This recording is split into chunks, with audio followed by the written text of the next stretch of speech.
오늘은 성도의 길이라는 제목으로 함께 하나님의 말씀을 나누도록 하겠습니다. 따라하시겠습니다. 성도의 길, 성도의 길. 에베소서 두 번째 시간입니다. 성경책에 기록되어 있는 이 하나님의 말씀은 글이 아닙니다. 글자로 되어 있지만 글이 아닙니다. 성경에 기록되어 있는 하나님의 말씀은 하나님의 마음입니다. 하나님의 마음을 고스란히 펼쳐 놓아 주셨어요. 그리고 이 성경 말씀은 하나님의 마음인 동시에 하나님의 뜻이기도 합니다. 이 땅을 창조하신 이유, 우리가 어디서 와서 왜 살며 어디로 가는지에 대한 것, 우리의 존재의 정체성과 우리의 삶의 목적이 담겨 있는 진리이기도 합니다. 이 모든 것이 우리를 향한 하나님의 사랑 때문이라고 성경은 이야기하고 있습니다. 아무리 세월이 지나고 역대급으로 세상이 발전된다고 하더라도 이것만큼은 변하지 않는다는 거예요. 그래서 진리입니다. 자신의 정체성을 모르는 사람처럼 허망하게 살아가는 사람이 없습니다. 그것이 어떤 정한 목표가 인생의 전부인지를 알고 마치 불로 뛰어들어가는 나방과 같이 살아가는 존재입니다. 근데 그 정체성을 아는 사람만큼 이 인생을 선명하게 살아갈 수 있는 사람도 없습니다. 그렇게 우리의 모든 인생은 하나님의 말씀으로부터 말미암아야 합니다. 우리의 모든 생각은 이 성경 하나님의 말씀으로부터 시작되어야만 합니다. 내 안에 하나님의 말씀으로 가득 채워져야 되고, 그리고 내 생각에 하나님의 말씀이 가득 채워져야 되고, 그래서 하나님의 마음으로부터 우리의 삶의 시작점이 되어야 합니다.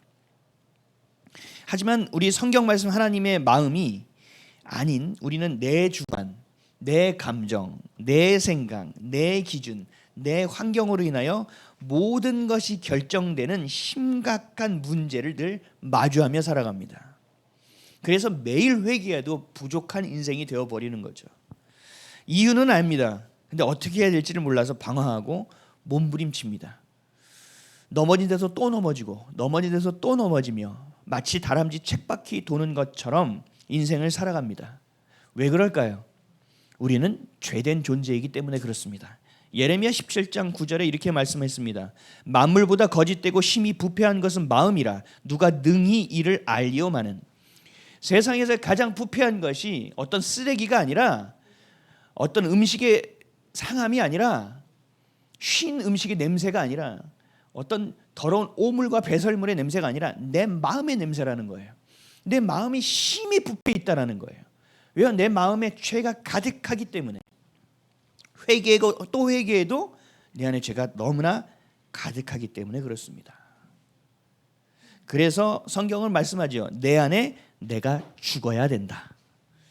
그래서 내 안에 그리스도만 사셔야 된다라고 말씀하고 있는 거예요. 우리의 생각과 마음의 출발점은 하나님의 말씀이 되어야만 합니다. 우리의 마음에 품은 것이 내 생각이 되고, 그 품은 것을 향해 내 시선이 고정되고, 이것을 말하게 되고 행하게 되는 것, 이것이 영적인 흐름의 도식입니다. 그래서 결국 이 마음의 근원이 무엇이냐에 따라서 다 달라지는데, 그 마음에 나의 것들이 계속 채워져 있다는 거죠. 그래서 이 상처와 내 기준과 내 율법, 여러 가지 삶의 환경 가운데서 경험되어진 것이 내 안에 뿌리박게 되어서 이것이 결국은 쓴 뿌리가 되어 하나님이 이것이 들어오는 족족 오염시켜 버리는 상황이 되어 버리는 거예요. 그래서 성경은 뭐라고 말씀하셨어요? 자기를 부인하고 그 십자가를 지고 예수님을 따르라고 말씀하고 있는 거예요. 우리의 것으로는 불가능하다는 거죠. 그래서 이 마음에 뭘 계속 집어넣어야 돼요? 말씀을 넣어야 돼요. 흙탕물이 있습니다. 어떤 상자에, 어떤 바켓스에, 바켓스 일본 말인가요? 어떤 양동이에 흙탕물이 있다고 쳐보세요. 그럼 거기에 계속 맑은 물을 계속 부어 넣어요. 그러면 그 물통은 어떻게 될까요? 언젠가는 맑은 물이 된다라는 거죠. 우리의 마음이 부패해지지만 우리 안에 계신 성령께서 계시기 때문에 이 안에 계속 말씀을 넣어야 된다는 거예요. 그래서 성령께서 그 말씀을 붙들고 일하실 수 있도록, 그 말씀으로 우리의 무기가 되어 삶을 쪼개며 나아가는 인생이 될 수 있도록 주님께서 도울 수 있는 환경을 우리가 만들어내야 된다는 거예요. 재료가 있어야 했을 거 아닙니까? 옛날에 그 냉부회라고 기억하세요? 너무해는 아닌데. 하여튼 뭐였죠? 하여튼 냉장고 음식을 꺼내서 15분 만에 셰프들이 음식을 만들어내는 그거였어요. 근데 냉장고를 열면 놀래요. 다 썩었네. 어떻게 만들어? 근데 그 재료 안에서 또 음식을 만들어낸단 말이죠. 썩지 않은 음식이 되겠어? 이런 재료 가지고 되겠어? 라는 것을 가지고 그거라도 있어야 음식이 만들 수 있다는 거예요. 유명한 셰프라고 하더라도 재료가 없으면 음식을 못 만든다는 얘기죠. 우리 안에 하나님의 말씀이 계속 들어가야 돼요. 말씀이 이해가 안 돼요. 그래도 읽어야 된다고요. 무슨 의미가 있어요? 그래도 보라고요. 그래서 내 안에 그것을 자꾸 집어넣어야 돼요. 집어넣으면 끝나나요? 아니요. 그 말씀을 붙들고 기도해야 돼요. 씨앗을 흐트러 놓아서 이게 나오는 게 아니에요. 기경해야 되죠. 땅을 뒤집어 엎어야 된단 말이에요. 이게 회개의 작업이에요. 그리고 그 씨앗을 말씀으로 심어냈죠. 그럼 어떻게 해야 돼요? 물을 줘야죠. 그렇죠? 이게 기도예요. 기도의 작업을 해야 된다는 거죠. 기도를 해야 된다는 거예요. 마치 우리는 농부와도 같은 존재인 거예요. 그래야 돼요. 근데 이 말씀이 중심이 안 되니 내 안에 쓸데없는 것들이 너무 많은데 잘 모르는데 이것이 계속 내 생각으로 튀어나오는데 어떤 것을 잡았을 땐 잘 됐고 어떤 것은 아니고 나중에 이것이 계속 되다 보니까 막 엉망으로 꼬여버려서 어디서 어떻게 풀어야 될지 뭐를 어디서 버려야 될지 인식이 안 되는 상황이 온다는 거죠. 그래서 허망한 인생이 되는 거예요. 어떻게 해야 될지 모르는 거죠. 그럴 땐 어떻게 해야 됩니까? 다시 시작하면 되는 거예요. 우리에게 하나님은 리셋할 수 있도록 도와주셨다고요. 누구를 통해서요? 예수 그리스도를 통해서. 오늘 다시 시작해도 돼. 괜찮아. 어제까지 네가 그렇게 살았지만 괜찮아. 내가 도와줄게. 너 진심으로 나한테 요청하는 거 맞지? 오케이. 그럼 내가 오늘부터 다시 도울 테니까 한번 힘내볼까? 하는 것이 하나님 아버지시. 너 일단 정산부터 해. 야, 마이너스로 시작했어? 더 분발해? 이런 분이 하나님이 아니란 말이에요. 근데 우리는 우리의 생각으로 하나님을 판단하니까 하나님 꼭 그럴 것만 같이 느껴지는 거죠. 아니라는 거예요. 그래서 사도 바울은 하나님의 것 외에는 말하지 않겠다까지 얘기합니다. 로마서 15장 17절에서 18절. 그러므로 내가 그리스도 예수 안에서 하나님의 일에 대하여 자랑하는 것이 있거니와 그리스도께서 이방인들을 순종하기 위해서 나를 통하여 역사하신 것 외에는 내가 감히 말하지 아니하노라. 하나님이 하신 일만 얘기하겠다는 거예요. 우리 영적인 도시 다시 가보죠. 말은 어디서 나온다고요? 내 생각에서 나오는데 이 생각은 어디서 나온다고요? 마음에서 나오잖아요. 사도 바울은 하나님의 것이 아니면 내가 품지도 않는다는 얘기예요. 우리도 마찬가지. 생각이 어느 순간 내가 이런 유치한 생각이 올라왔어? 이런 말도 안 되는 잔인한 생각이 올라왔어? 내가 이런 음란한 생각이 올라왔어? 하면 어떻게 돼요? 어떻게 해야 돼요? 그게 내 안에 나도 모르게 있다라는 얘기예요. 그럼 하나님 이것을 제하여 주십시오라고 내가 기도하고 그 생각을 나랑 관계없는 생각이 하고 밀쳐내버려야고 끊어내야죠. 끊어내서 끝나나요? 아니요. 다시 올라온다고요. 결국 마음이에요. 마음에 있는 뿌리를 예수 그리스도의 것으로 다 뒤바꾸지 않는 이상 바뀌지 않는다는 거예요. 사도 바울은 이렇게 결단했다는 얘기입니다. 여러분, 오늘 말씀을 통해서 여러분의 정체성과 그 삶의 방향이 온전히 세워지는 시간 되시기를 예수 그리스도의 이름으로 간절히 축복합니다. 첫째, 사도 바울은 자신의 정체성을 하나님께 두고 있습니다. 우리 1절 한번 앞부분만 같이 읽어볼게요. 시작. 하나님의 뜻으로 말미암아 그리스도 예수의 사도된 바울은. 아멘. 바울의 정체성 어디다 두고 있어요? 뭘로 말미암았대요? 하나님의 뜻에 두고 있습니다. 사도 바울의 정체성은 하나님의 뜻에 있었어요. 하나님의 뜻이면 하는 것이고 아니면 안 하는 거예요. 하나님의 뜻이면 말하고 아니면 말 안 하는 거예요. 하나님의 뜻이면 죽을 곳이라도 가고 하나님의 뜻이 아니면 내 생각에도 멈춰서는 거예요. 사도 바울은 하나님의 뜻에 자신의 정체성을 두고 있어요. 내 주관과 내 감정과 내 환경과 내 상처가 아니란 얘기예요. 무엇을 이루고자 하는 목표도 아니에요. 내가 반드시 소아시아에 12개를 교회를 세우겠다. 주님이 했으니 이 교회를 반드시 세우겠다. 아니요. 성경을 읽어보세요. 그런 내용 하나도 없어요. 내가 그렇게 복음을 전했을 때 사람이 따르고 그 사람이 제자되고 그 제자된 사람의 집에서 교회가 시작된 거지 그것을 목표로 잡고 가지 않았다는 얘기예요. 사도 바울은 오로지 하나님의 뜻에 자신의 시선과 마음과 중심을 맞추고 살았습니다. 이것이 사도 바울의 정체성이에요. 자신의 삶의 주권이 자신에게 있는 것이 아니라는 거. 내 삶의 모든 선택과 결정은 내가 할 수 있는 것이 아니라는 거. 주님의 주권에 있다라는 것을 끝까지 믿었던 사람이 바로 바울입니다. 이 에베소서 1장 첫머리에 하나님의 뜻으로 말미암아 그리스도 예수의 사도된 바울, 자신의 주권은 어디에 있다는 것을 천명하고 시작합니까? 하나님께 있는 것이다 라고 천명하고 시작하는 거예요. 이것이 내 삶의 정체성이다. 하나님의 주권을 나는 인정하는 자이다. 모든 것이 하나님에 속하였고 하나님의 뜻에 따라 하나님의 때에 하나님의 방법으로 이루어지는 것을 나는 인정하고 믿는 자다 라고 시작하는 거예요. 여러분들 하루의 시작을 어떻게 시작하십니까? 여러분들 하루의 시작 일어나자마자 이렇게 시작하십니까? 아니면 아우씨 알람을 진짜 소리 왜 이렇게 크게 맞춰놨어 이렇게 일어나십니까? 아니면 비가 계속 오네 이런 된장하고 일어나십니까? 여러분들 입술은 뭘 해야 돼요? 주님을 인정하는 것부터 시작해야 된다는 거죠. 하나님 감사합니다. 하나님 오늘 허리가 아픕니다. 치료하옵소서. 놀라우신 영광의 이름을 높여드립니다.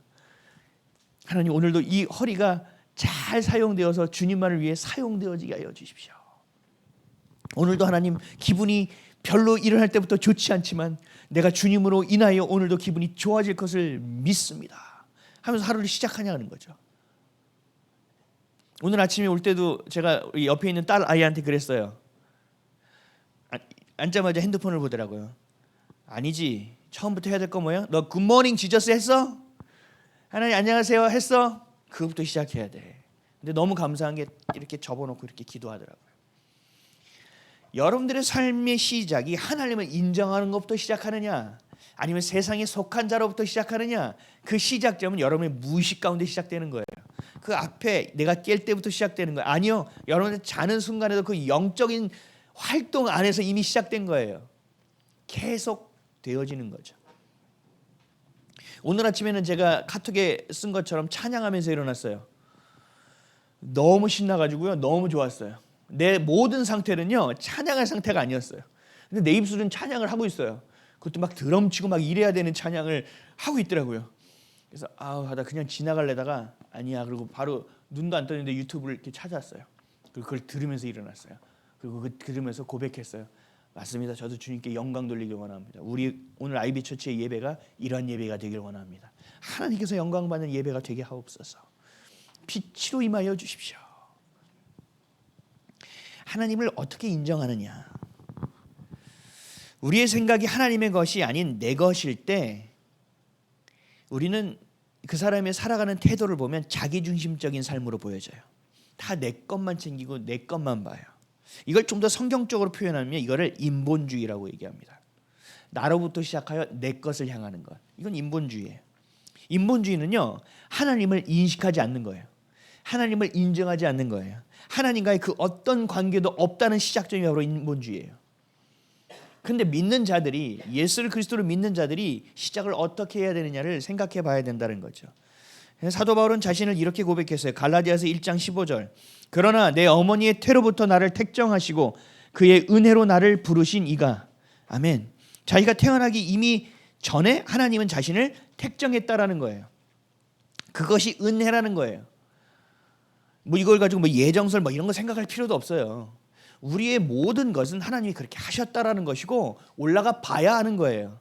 그 사람이 진짜 예정받아 구원을 받았는지 아니면 구원받을 자가 올라왔는지 나도 내가 그렇게 구원받는 자가 됐는지는 가봐야 할 수 있는 거거든요. 그러니까 다른 생각하지 마시고 지금 사도 바울이 얘기하는 건 뭐예요? 모든 주권은 하나님께 있다라는 얘기예요. 하나님께 속해 있다는 거예요. 시작과 끝은 모두 예수 그리스도에게 있다라는 얘기예요. 그것이 은혜라고 얘기하는 거죠. 하나님이 행하신 모든 것 하나님이요 나는 스스로 있는 자라고 말씀하셨잖아요. 그게 현재형으로 쓰였어요. 영어로 보시면 우리가 지금 할렐루야 했잖아요. 그럼 제가 할렐루야 한 건 어떻게 됐어요? 현재예요? 벌써 과거예요. 그러니까 현재에 존재할 수 있는 자는 없어요. 그렇죠? 근데 유일한 분이 계세요. 누구예요? 자, 하나님 자신이에요. 왜요? 시간의 주인 되시니까. 시간을 가지고 계시니까. 그 하나님이 우리의 모든 모든 것의 시작과 끝이라는 얘기예요. 우리가 상상할 수 없는 수준이라는 얘기죠. 그래서 이 사도 바울이 고백한 건 나를 택정하신 것 자체가 은혜고 이 모든 것이 하나님께 속하여 있다라는 그 고백, 이거보다 더 큰 은혜는 없다라는 고백이는 거예요. 사람은 홀로 살 수 없는 존재예요. 좋든 싫든 어쩔 수 없어요. 관계 가운데 살아가야 돼요. 이건 뭘 얘기하냐면 사람이라는 존재는 환경의 영향을 받는다는 얘기예요. 환경의 영향을 받지 않을 수 없다는 얘기예요. 그 환경 중에 가장 중요한 우리의 것들을 힘들고 어렵게 아니면 좌지우지 중요하게 만들어내는 우리의 정체성을 붙드는 환경이 뭐냐? 관계라는 얘기예요. 어떤 너랑 친밀한 관계 때문에 어느 날은 너무 행복한데 그 친밀한 관계 때 어느 날에 가장 우울한 날이 올 수 있는 거예요. 그 관계가 우리의 환경을 좌우하고 그 환경에 영향을 받은 나의 정체성을 움직일 수 있다는 거죠. 내 정체성을 어떠한 색깔과 어떠한 결, 어떠한 방향으로 향할 수 있는지는 그 관계를 보면 또 알 수 있는 거예요. 여러분들의 관계를 한번 보세요. 내가 어떤 관계 안에 있느냐, 나의 가정 안에서의 관계는 어떤 관계, 영적으로 볼 때 내가 정말 그 선한 영향을 받을 수 있는 관계이냐, 우리 교회를 봤을 때 이 교회가 내가 선한 영향을 받을 수 있는 관계이냐, 내 직장이 내가 많은 시간을 보내는 어떤 누군가의 관계가 내가 선한 영향을 받을 수 있는 관계냐를 생각해 보셔야 돼요. 거의 대부분 그러한 관계가 잘 안 됩니다. 그러니까 내가 믿음을 갖고 또 넘어지는 것 결국 죄성 때문에 그러기도 하지만 결국은 그 관계 안에서 너무 많은 영향력을 내가 받는다는 얘기예요. 그래서 저는 직장에 갔을 때 가면 무조건 선포했어요. 그 직장에서 예수 그리스도의 이름으로 명하노니 오늘 평안할지어다. 오늘 나를 괴롭히는 저 땡땡땡땡 입은 닥쳐질지어다. 막 이러면서 제가 기도했어요. 막아질지어다. 오늘 있는 프로젝트가 주님의 뜻 안에서 순적하게 이루어질지어다. 막 선포하고 시작해서 되지 않아요? 아, 주님이 원하지 않으십니까? 또 물어보고 멈춰 있고 주님 원하십니까? 계획서를 앞에 놓고 막 계획 막 치다가 스톱. 다시 그 자리에서 스톱하고 기도하고 주님이 원하시는 일만 행하길 원합니다. 원하시는 것이라면 지혜를 주십시오. 하나하나를 주님께 묻고 갔어요. 그랬더니 그 관계 안에서 굉장히 많은 영향 때문에 흔들리긴 했지만 넘어지지는 않았어요. 그러니까 내가 내 주변에 누가 있느냐가 굉장히 중요한 거예요. 그것 때문에 그것으로 인해 내 정체성이 형성되어진다는 거죠.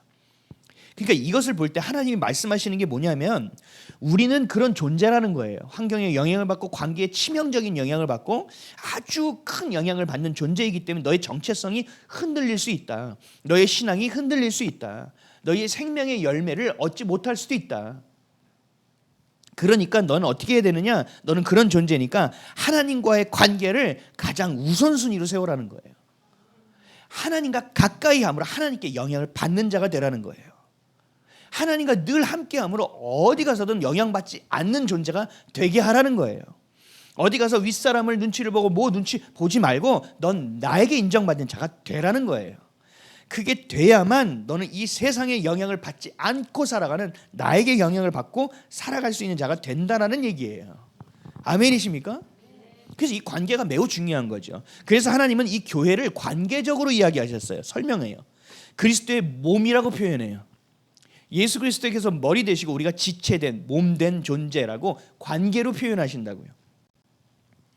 그리고 우리를 자녀 삼아 주셨다고 그래요. 아버지와 자녀래요. 아들 딸이래요. 관계로 말씀하고 계시대. 부부 관계로 얘기야. 부모와 자녀의 관계를 통해서 또 종과 하인의 관계를 통해서 주인과 하인의 관계를 통해서 하나님과 우리의 관계를 계속적으로 설명하고 계시다고요. 그래서 말씀하시는 거죠. 가까이 하라는 거예요. 나를 가까이 하라. 그럼 내가 너희를 가까이 하리라. 이건 뭐예요? 나에게 요청해. 내가 널 도와줄 거야. 하나님과의 관계가 우선되어야만 우리는 하나님의 자녀로서의 정체성을 붙들고 이 땅 가운데서 살 수 있다라는 얘기예요. 자기중심적 인생, 인본주의적인 삶에서 하나님의 주권이 회복되어야만 하나님 중심, 말씀 중심, 하나님의 자녀로 살아갈 수 있다고 말씀하고 있다는 거죠. 성경 말씀은요, 그래서 우리를 세상으로 가고 있고 세상이 흐름 가운데 있는, 물살이 너무 세서 더 이상 나오기 어려운, 나와버리면 나 혼자 떨어지는 것 같고 다 잃어버릴 것 같은 마음이 드는 그 상황 가운데서 하나님은 말씀을 통해서 우리를 턴시키려고 하세요. 마치 차가 가다가 유턴해서 돌아서 길을 완전히 다른 길로 가는 것처럼 성경 말씀은 우리에게 계속 턴을 요구하시는 거예요. 너의 시선이 세상으로 갔네? 턴해. 너의 중심이 너무 저쪽으로 치우쳤잖아. 턴해. 너의 마음이 나를 사랑하네. 결국 그거 너 나 사랑하는 거 아니잖아. 네 거 원했던 거잖아. 턴해. 유턴하듯이 방향을 완전히 틀어 라고 성경 말씀은 계속 우리에게 얘기하고 있는 거예요. 주관적인 기준과 율법, 나만의 생각으로 행하던 내가 하나님의 주권의 방향으로 유턴해야 된다고 말씀하고 있는 거예요. 이게 뭐예요? 바로 회개하고요. 회개를 통하면 하나님 뭘 주시는지 아세요? 반드시 회복이 임합니다. 회개가 돼서 이 죄가 거덜나고 떨어져 나간 그 자리에 주님의 은혜로 채우신다는 얘기라니까요. 기도의 자리에서 자신의 관계와 생각이 하나님의 것인지를 그래서 깊이 생각해 볼 수 있어야 돼요. 골머리, 말씀을 거울 삼아서, 말씀이 유일한 여러분의 삶의 기준을 삼아서 스스로를 돌이켜 보아야 합니다. 이렇게 깊이 생각하는, 깊이 기도하는 시간이 반드시 있어야 되는 거예요. 저는 제가 이렇게 그렇게 깊이 생각하는 것이 저는 습관이 되어 있는 사람이에요. 그래서 바이블 톡이라는 것을 쓸 수도 있었고 늘 묵상하는 자리에 제가 있었더라고요. 하나님의 훈련하심이었어요. 근데 그러니까 내가 혼자 있는 시간이 반드시 필요한 거고 뭔가 앉아서 이렇게 사색하는 시간이 필요한데 이게 다른 사람들이 저를 볼 때는 굉장히 너무 느긋하게 사는 것처럼 보이고 별로 이렇게 치열하게 사는 것처럼 안 보이는 거죠. 그래서 저도 예전에 그랬어요. 그런 거를 누군가가 저에게 얘기하면 제가 그랬어요. 그렇죠? 제가 좀 한량 같죠? 그랬어요. 제가 저를 비하시켜서. 근데 이게 반드시 있어야 되는 거예요. 우리가 세상 사람들이 불멍, 요즘 물멍도 있어요. 뭐 이렇게 줄줄줄 흐르는 거 계속 보고 있는 거예요. 어떤 목사님은 뭐라고 하냐면 나멍, 나뭇잎을 보고 멍 때리는데 이게 뭔지 아세요?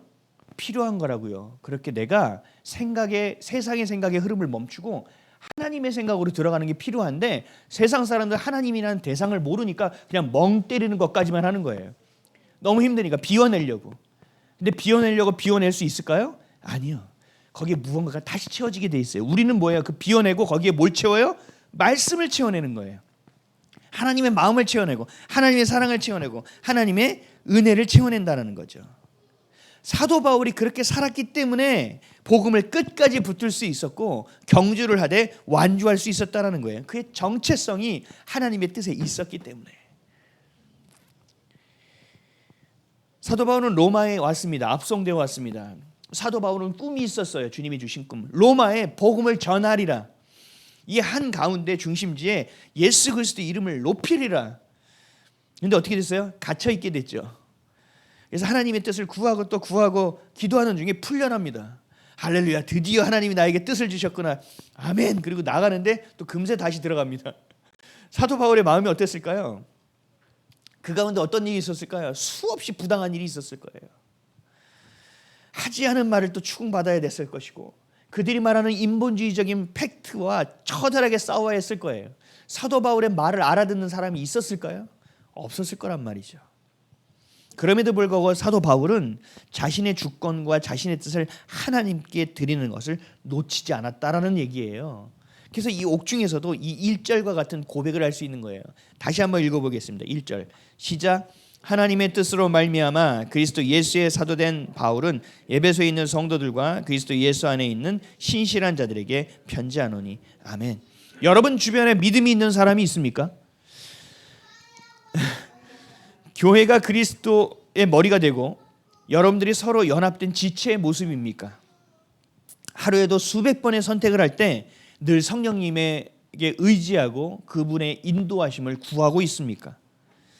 하나님의 말씀이 하나님의 마음임을 잊지 말고 늘 항상 언제나 처음부터 끝까지 하나님의 주권만을 인정하는 저와 여러분 되시기를 예수 그리스도 이름으로 축복합니다. 둘째, 그리스도를 쫓는 자, 따르는 자를 성도라고 말합니다. 2절 다 같이 읽겠습니다. 시작. 하나님 우리 아버지와 주 예수 그리스도로부터 은혜와 평강이 너에게 있을지어다. 아멘. 여러분이 가지고 있는 읽는 성경은 개역 개정이고요. 그 전에 성경을 개역 한글이라고 합니다. 그것을 읽으면 좀 더 명확합니다. 제가 읽어볼게요. 하나님 우리 아버지와 주 예수 그리스도를 쫓아 은혜와 평강이 너희에게 있을지어다. 아멘. 예수 그리스도를 쫓는다는 얘기예요. 그 관계성 안에서 그 뜻만을 인정하고 그걸 따른다는 얘기예요. 이걸 풀어서 얘기하면 뭐냐면 예수 그리스도로부터 출발하여 예수 그리스도부터 완성되어 사는 삶에게 은혜와 평강이 있게 되어진다는 얘기예요. 결국 예수 그리스도가 가신 그 길을 따라 걷는 자, 그 무리, 그 공동체를 이야기하고 있는 거죠. 그들을 우리는 뭐라고 불러요? 성도라고 부릅니다. 예수님을 따라 걷는 자, 예수님을 닮은 자, 예수님께 드려진 자, 예수님과 연합된 자라는 의미예요. 이것이 1절에서 언급한 것과 같은 말이에요. 사도 바울이 누구에게 편지 쓴다고 그랬어요? 에베소에 있는 성도들과 그리스도 예수 안에 있는 신실한 자들에게 편지하노니.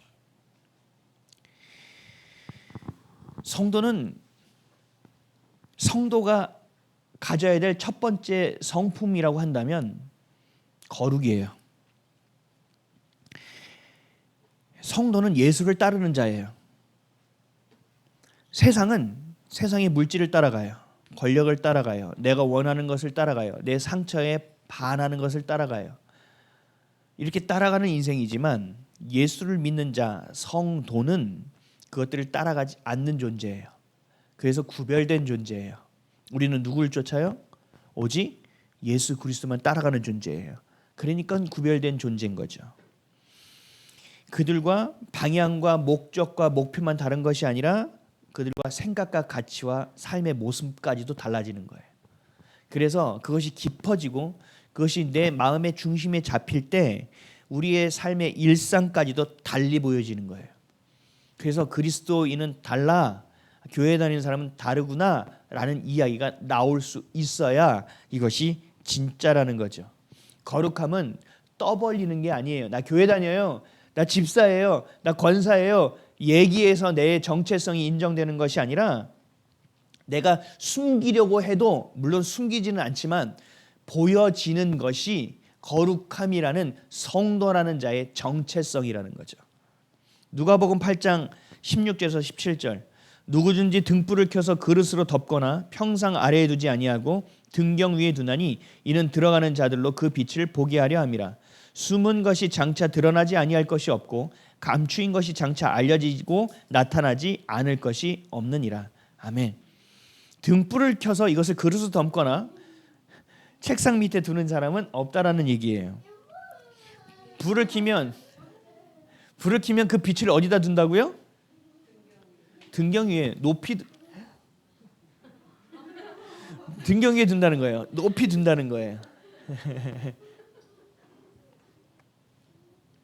그렇죠? 그러니까 빛이 바란다는 거죠. 영화 보면은 전쟁 영화 보면 저런 아이들이 이렇게 숨어 있으면 어떻게 돼? 입을 막죠. 이거 말하면 어떻게 돼요? 하면 어떻게 돼요? 걸려서 죽을 수 있으니까. 그렇죠? 저런 아이가 조용히 하는 게 말이 돼요? 저런 아이는 그냥 뛰어다니는 게 말이 돼요. 저 청소년 아이들 지금 둘 나갔는데 예배를 이렇게 잘 드리는 게 말이 돼요? 아니죠. 딴짓하는 게 말이 되는 거죠. 그러니까 그 가운데서 하나님이 어떻게 일하실지 기대하고 우리가 기도하는 것, 그들을 바라보고 그들을 사랑하는 거 똑바로 이루는 것처럼 느껴지지? 저를 손가락질하고 나갔어.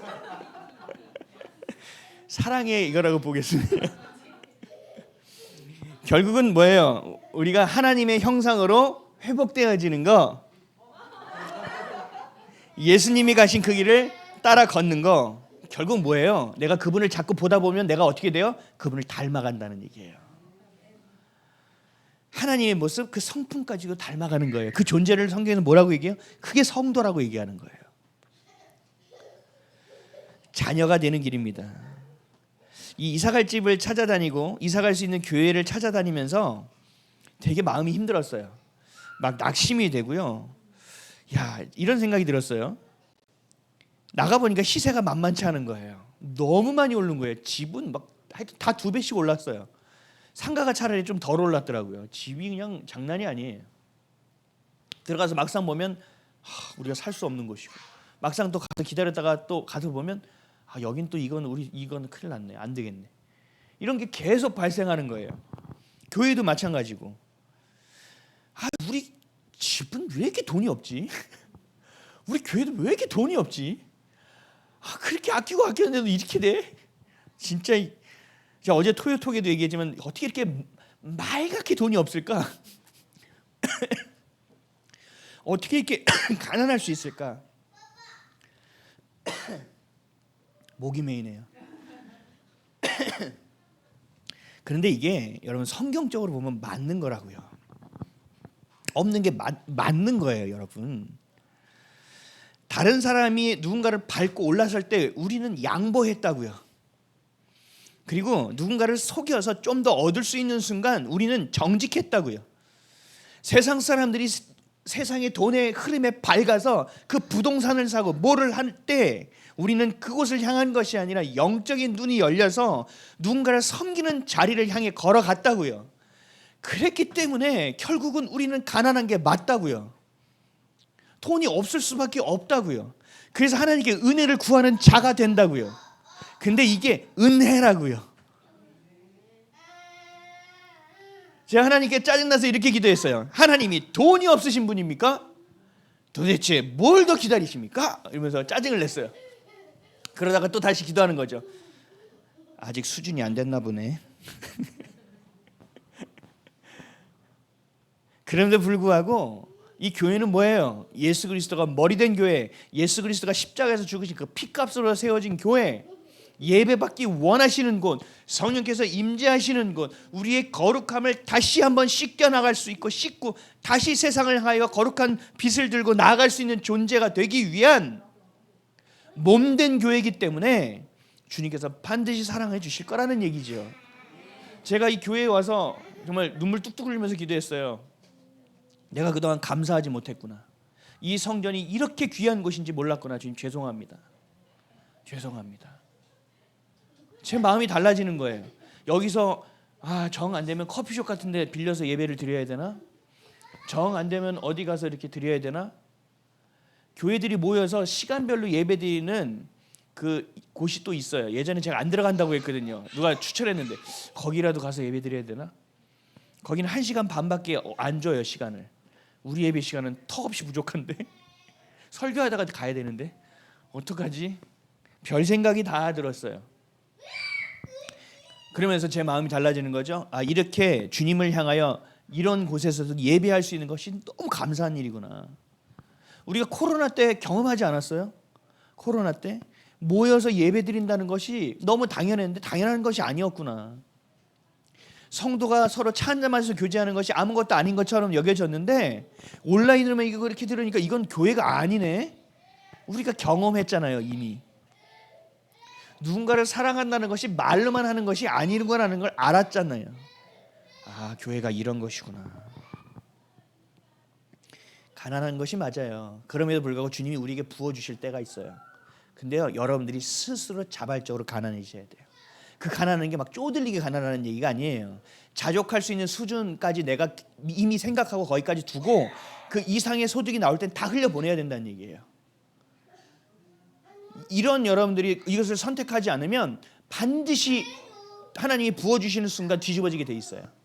그러니까 하나님이 우리에게 주실 수 있을까요? 못 준다고요. 고린도후서 6장 9절에서 10절에 이렇게 말씀하셨어요. 무명한 자 같으나 유명한 자여, 죽은 자 같으나 보라, 우리가 살아있고 징계를 받은 자 같으나 죽임을 당하지 아니하고 근심을 하는 자 같으나 항상 기뻐하고 가난한 자 같으나 많은 사람을 부여하게 하고 아무것도 없는 자 같으나 모든 것을 가진 자로다. 아멘. 아멘이십니까? 예수를 믿는 것을 여러분 후회하세요? 소리 좀 없다고? 내가 몇 년 동안 이거 예수님이 온전히 섬기지 않고 돈을 벌었으면 그래도 좀 벌었을 텐데 그거 가지고 좀 이때 다시 돌아왔으면 됐을 텐데 그렇게 되지 않아요. 인생은 두 마음을 품을 수 없어요. 인생의 결승점을 통과하는 그 순간까지 예수님 사랑하기를 멈추지 않으시기를 바랍니다. 우리는 거룩한 자입니다. 우리는 성도입니다. 성도가 살아갈 길은 세상을 기웃거리면서 부러워하는 존재가 아닙니다. 저거 저렇게 좋은 집에서 사는구나. 저런 교회에서도 예배 드릴 수 있구나. 저 교회는 마이크 하나가 우리 교회 월세만큼 된다며. 와, 대박이다. 이런 걸로 기웃거리는 인생을 살지 말라는 얘기예요. 우리에게 주신 것을 가지고 주님을 예배하는 인생을 살라는 거예요. 마이크가 없으면 목소리로 예배하며 기뻐하라는 거예요. 고기가 없으면 야채를 먹으면서 감사하고 기뻐하라는 얘기예요. 예배 드릴 자리가 없으면 서서 뛰면서 찬양하고 기뻐하라는 얘기예요. 아프리카 가보면 교회가 뭔지 아세요? 그냥 지붕이 있어서 그늘막이 있으면 예배하는 교회예요. 그냥 거기서요 막 우 하면서 막 3시간 4시간을 찬양해요. 끝난 줄 알았더니 이제 예배가 시작이래요. 주님을 사랑하는 마음이 얼마나 넘치는지 모른다는 얘기죠. 세상을 양다리 걸치지 마십시오. 구별되는 인생을 사십시오. 세상에게 인정받는 인생을 살지 마십시오. 하나님께만 인정받는 인생을 사십시오. 이것이 성도의 길입니다. 이것이 저와 여러분이 살아가야 될 길입니다. 사랑하는 성도 여러분, 여러분이 거룩하지 않다면 여러분들은 성도라고 말할 수 없습니다. 그리스도의 가면을 여러분들이 낀다 한들 하나님이 여러분들의 마음의 중심을 모를 리 없습니다. 세상을 속일 수 있고 누군가를 속일 수 있지만 하나님은 속일 수 없습니다. 하나님 앞에 정직하시기 바랍니다. 거룩하시기 바랍니다. 예수님이 가신 그 길을 감사함으로 기꺼이 따르시길 바랍니다. 그럴 때 하나님은 여러분을 책임져 주실 것입니다. 여러분을 빛나는 보석이 되게 만드실 것입니다. 거룩한 성도에 대한 정의를 이사야서는 이렇게 말씀하고 있습니다. 이사야 61장 1절에서 3절. 주 여호와의 영이 내게 내리셨으니 이는 여호와께서 내게 기름을 부으사 가난한 자에게 아름다운 소식을 전하게 하려 하심이라. 나를 보내사 마음이 상한 자를 고치며 포로된 자에게 자유를, 갇힌 자에게 노임을 선포하며 여호와의 은혜의 해와 우리 하나님의 보복의 날을 선포하여 모든 슬픈 자를 위로하되 무릇 시온에서 슬퍼하는 자에게 화관을 주어 그 죄를 대신하며 기쁨의 기름으로 그 슬픔을 대신하며 찬송의 옷으로 그 근심을 대신하시고 그들이 의의 나무 곧 여호와께서 심으신 그 영광을 나타낼 자라 일컬음을 받게 하려 하심이라. 아멘. 이것이 성도에 대한 정의예요. 이것이 여호와의 영, 보혜사 성령께서 우리 가운데 임재함으로 기름 부으심으로 성도로서의 구별된 능력이 나타나는 인생을 살아야 한다는 거죠.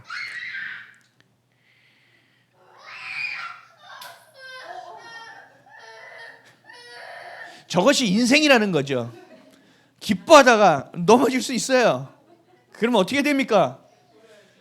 엄마가 와서 안아주잖아요. 예수님이 와서 안아주잖아요. 괜찮냐고 다 살피죠. 피나면 어떻게 돼요? 호해주고 약 바르고 반창고 붙여주고 또 때 되면 다시 약 바르고 반창고 붙여주고.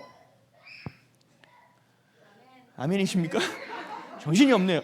자, 하나님의 전에 올라오면 저렇게 되는 게 맞아요. 여러분 저렇게 주님 앞에서 기뻐해 보신 적 있어요? 주님 앞에서 해본 적 있어요? 없잖아요. 시온이가 얼마나 믿음이 있는 거예요. 주님 안에서 이렇게 마음껏 기뻐할 수 있는. 여러분 집에 가서도 이사야 61장 1절에서 3절을 반드시 읽으십시오. 가능하시면 외워보세요.